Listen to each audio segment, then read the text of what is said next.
Hello everyone, this is Philosophy 76, right? Bioethics, ethics and morality in the health professions. This is week 2 for us in the summer semester. We did Aristotle last time. I have actually read quite a few of your journal entries. If you haven't done that yet, please do write the journal entry as well as the discussion board, the introduction, right, that I asked you to do. But today we continue. We do this philosopher. His name is Kant, Immanuel Kant. This is the book. It's a different translation, right? The translation you have is called Groundwork for the Metaphysics of Morals. Okay, it is a difficult book, but I will try now to clarify some points, highlight some important points, so that you can again get the main ideas and also write your journal entry. So actually, the point that I offer, the suggestion that I make for this week is, I ask you to elaborate on Kant's idea of a duty or obligation. So what is duty for Kant? What is our duty? What is it that we had to do in order to be moral people? That's basically the idea. Okay, so do you agree with him? That's what I asked you to do. Some people ask me about the due date. It's there. This is due basically by next Monday, July 6th. Okay, so in any case, let me go to the text and highlight some. Don't worry if you don't understand everything. I know it's difficult, okay, but again, I have highlighted some parts. I want to be short, okay, today, concise, because maybe this is better. But if you go to chapter 1, right, the beginning of this, which is page 6, okay, after the preface, you have chapter 1. Right, when you see that Kant is saying nothing in the world or out of it, okay, I'm reading, cannot possibly be conceived that could be called good without qualification except, right, a good will. Now the question of what is good is an important question, of course, in ethics, right? So for Kant, good is precisely without qualification, that you don't have to add anything, right?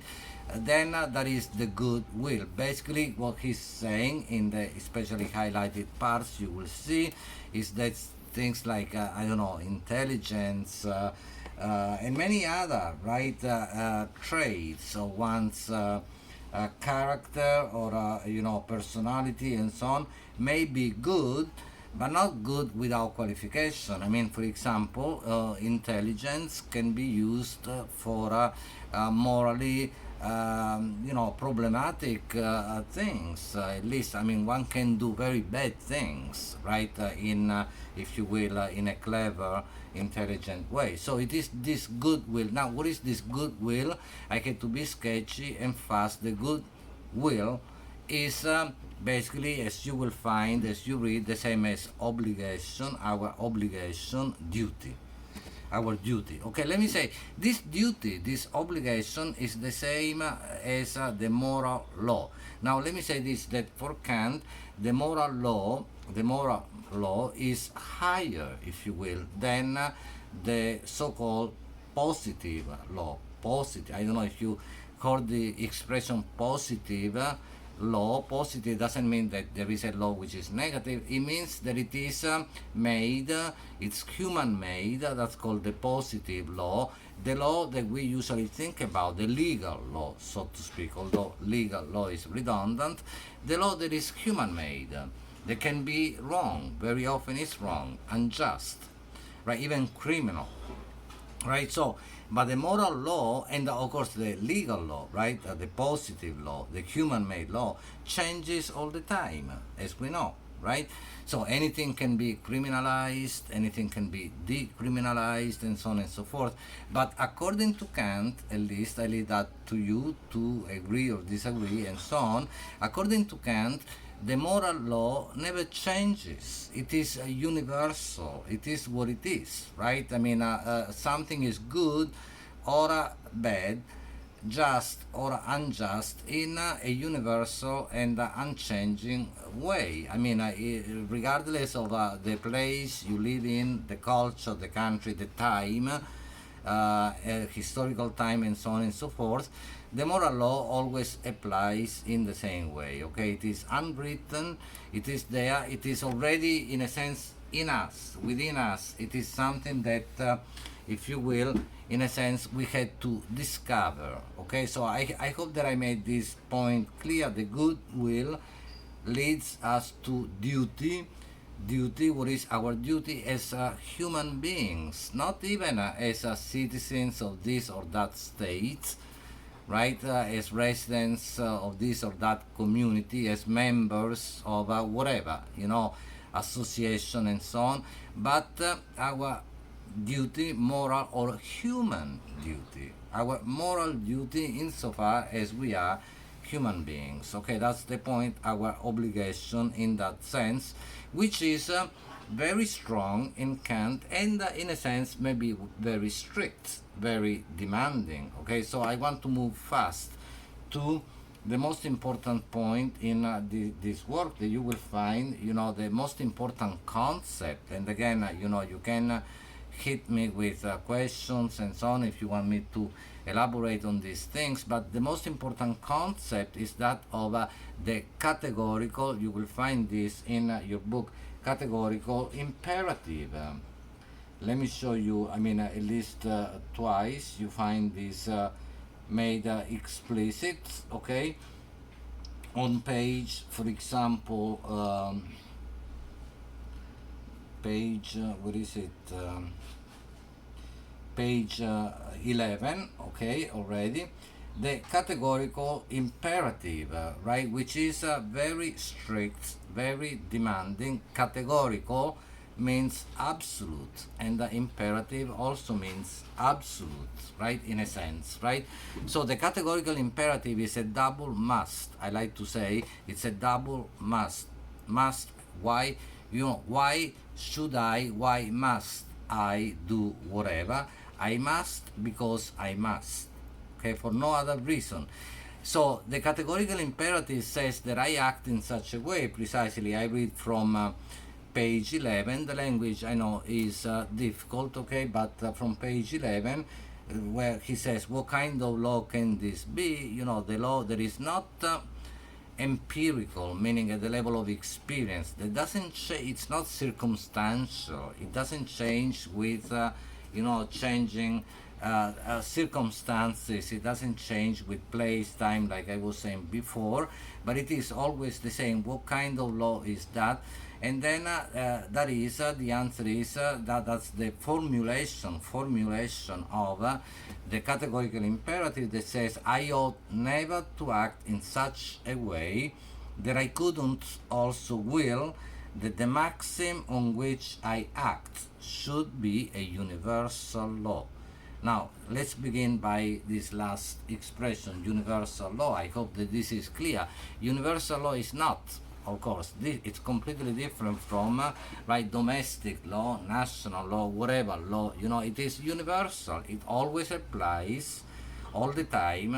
It applies everywhere, all places, in the same way. That's what universal means, the universal law. So when I act, think about this, right? When I act, when I do something, my action is always my action, is always particular, let's say individual, right? I do what I do now, here, right? Here and now. This is particular, it's not universal. I cannot universalize my action as such. But what I can universalize, what I can make universal, or think of it as universal, is the maxim. The word maxim that you find there is key here, very important. Okay, maxim is what is it? It's the reason why I do what I do, right? The drive behind, right? So the reason, the maxim. So that's the law itself. Okay, so what I can understand as universal, take as universal, and really universalizes the maxim, meaning every person in similar situations should act the same way. I mean, again, every person will perform a different action, because even if I do the same action tomorrow that I'm doing today, it's never exactly the same, right? So, but the question is the maxim behind, right? The reason, right? The ground, groundwork, the ground, right? Must be universal. I hope that this is okay. I mean, in other words, if we take, which is actually in the context of a biomedical ethics class, this is important. Remember, I didn't say this last time, but one of the most important principles that everybody knows, I'm sure already, is right, the Hippocratic oath in the medical professions, right? At least do no harm. First, do no harm. At least do no harm, which is also the principle then of non-maleficence or non-malfeasance, meaning if I can't do good, if I can't help, I can at least refrain from doing harm, from harming people, right, and so on and so forth, right? I mean, so at least do no harm, meaning if you can also help, if you can do something good, right, promote the good, but if you cannot do that, at least refrain from doing harm. That's the Hippocratic oath, which is basic, foundational in biomedical ethics, in the medical profession, but it can be extended to ethics, morality in general, right? I mean, again, it's not that we can, maybe I leave that to you to think about, maybe we can't help everybody, but certainly we can at least, as far as we know, I mean, at times we make mistakes, we may also, our actions may have a bad consequence, right, for other people, and maybe we are not aware of that, but insofar as we are aware, we should be careful, right, and at least, stay away from harming. That's basically the idea, right?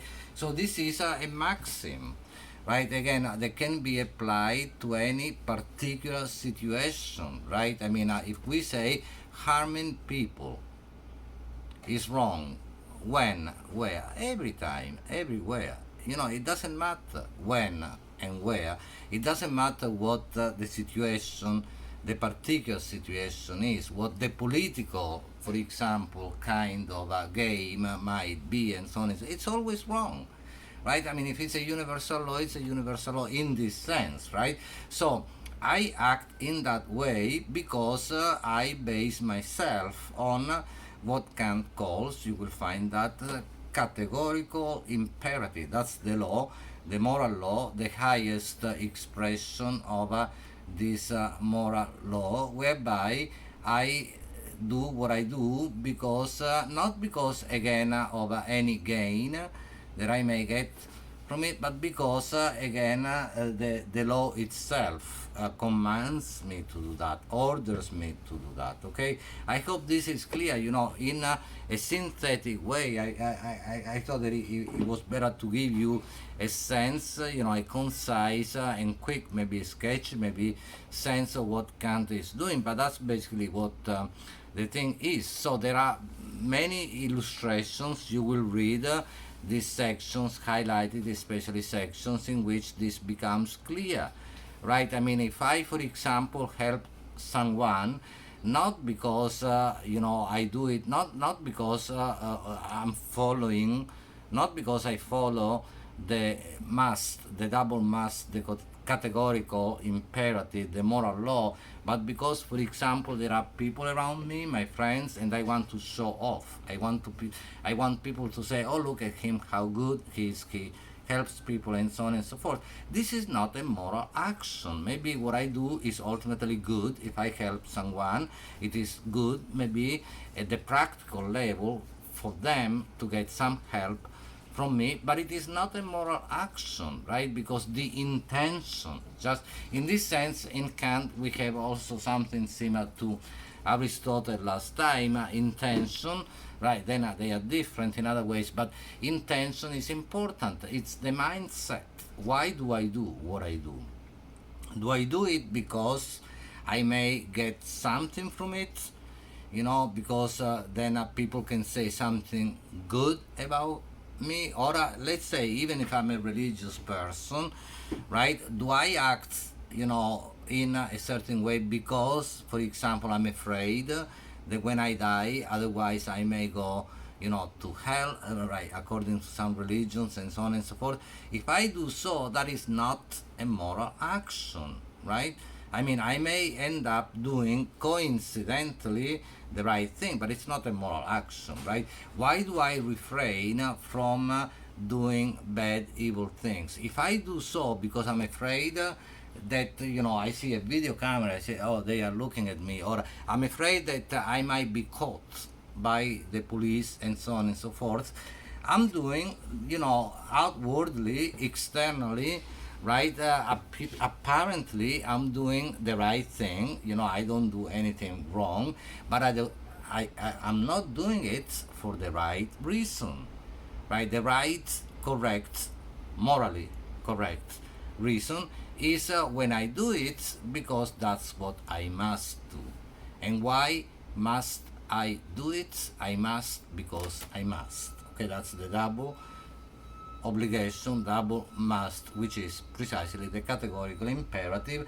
So it is very strict, right? So how can you do that? Well, then there is another point I want to touch on again, because I don't want to be too long, but I think that what I said so far is important for you to understand. So how can I do that?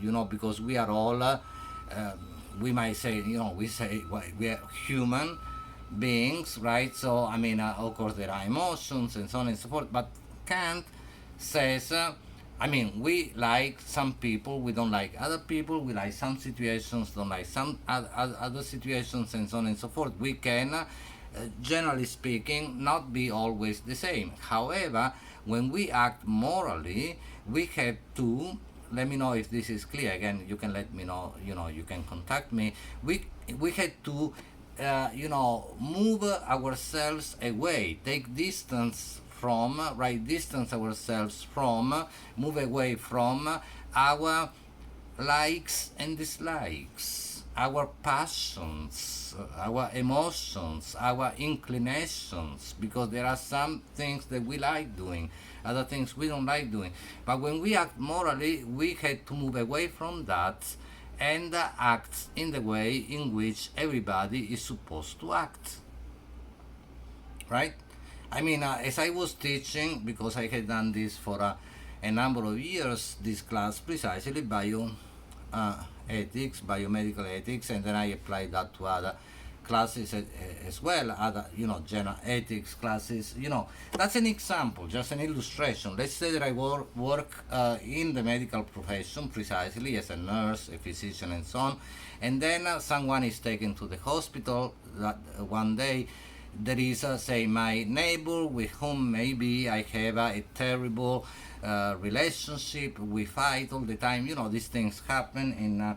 So the question is, when then I am in that situation that I had to tend to this person, I had to care for this person, and maybe I couldn't care less for this. Then I had to move away from my emotions. I had to forget about the fact that this is, the neighbor, whatever, that maybe I don't get along with, I don't like, and so on and so forth. And I have to act as any nurse, any physician would act, right? With a patient. Basically that's basically the idea, right? So I move away from my personal, right, situation, from my particular situation, from my empirical meaning from experience, right? I move away from my experience and I act in a way that is in accordance with the universal law. I cannot act universally because every action is particular. This is my action right now. I said before, here and now. We are always in a situation which is precisely determined by to begin with, and fundamentally space and time. I'm here now, and here and now I'm doing what I do, right? So it's always particular. However, again, if I act morally, then the action must be based on and really commanded by, determined by, okay, the moral law, for no other reason. Okay, so I hope that this is clear. This is what ultimately the categorical imperative is, and what our duty for Kant is, as human beings, as moral beings, to act in that way, okay, on the basis of these universal principles and universalities, okay, universality. Okay, I read again. The formulation of the categorical imperative: I ought never to act in such a way that I couldn't also will that the maxim on which I act should be a universal law. Okay, then he goes on, he repeats this again, and but of course I couldn't read everything, but you should again read especially the highlighted parts. At one point you will find the difference between the hypothetical imperative and categorical imperative. That's interesting too. The hypothetical imperative is one in which you also have an obligation, a must, which is only circumstantial. If I am in this given situation, then I will act in a certain way. That's the hypothetical. Hypothetical hypothesis, maybe, if. But the universal, precisely universal dimension of the categorical imperative is that precisely there is no if, there is no but, right? It's always the same. You always act in the same way according to the same law, which is also precisely this goodwill that we saw at the beginning. By the way, you find the difference between the hypothetical and categorical imperative on page 20, on the right column of the page. And probably this is, there would be much more, of course, that I could say, but I think that this gives you a sense, of what Kant is doing. On page 24, there is a reiteration, repetition of the same law, the categorical imperative, at the bottom of the left column. I read that as well. Okay, he says, so the universal, this time imperative, which is the categorical imperative, right, page 24, of duty, can be expressed as follows: act as though, because again, my action is particular, but it is an as though situation. The maxim, remember, the maxim is the principle, the reason, the drive behind, right, of your action were to become through your will. You had to have this participation at the level of the mindset, the intention, the will, a universal law of nature. So I act in this way. I say, I do this because this is wrong, and because this is the right thing to do, or I don't do that because that is the wrong thing to do, and I believe that everybody should do the same. I believe that this should be a universal law, okay, of nature. Again, I refrain from, say, harming people, not because I like these people in particular today, not because they are my family, my connational, people living in the same country, and so on and so forth, because I know them, they are my group, right? Because that would not be moral, right? No, instead I do this regardless of that, whether I like these people or not, whether I know these people or not, right? But I act in the same way. I, for example, refrain from harming, or even I try to help, because I believe that this is what I must do. It's not that I believe in this, because when I do that, I bring myself under the moral law. And the moral law, right, I don't want to get into that now, but the moral law is basically legislating, because the moral law has this lawmaking power that I also, insofar as I follow the moral law, I also, participate in. The moral law is legislating through me. The moral law is telling me, no, that's the way you do it, for no other reason. It's a way you may even lose, let alone gain something. No, you may even lose something by doing what you're doing, and yet that's the way you had to act, okay, because that's the universal maxim, okay, the principle, okay. Well, I hope that this was clear. I know it's difficult. I gave you some in very I know, sketchy, broad outlines, a sense of what Kant is doing. Do the reading, don't worry if you don't understand everything, but there are some illustrations that are also helpful. There are some references, for example, to the scriptures and so on, that for some of you might be telling as well.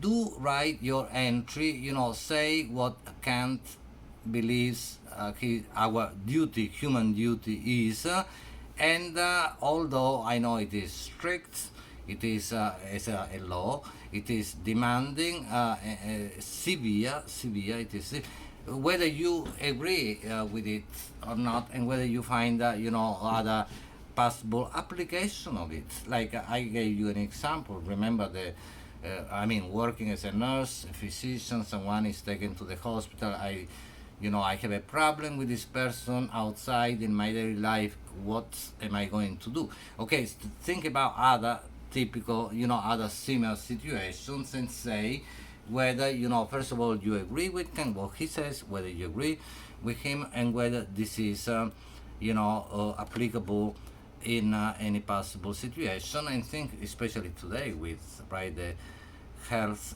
emergency crisis that we are still going through, and so on. Okay, so again, ask me questions if you have any. You can email me, you can WhatsApp me, and so on and so forth. Okay, and I will then see you next time. Okay, bye, thanks.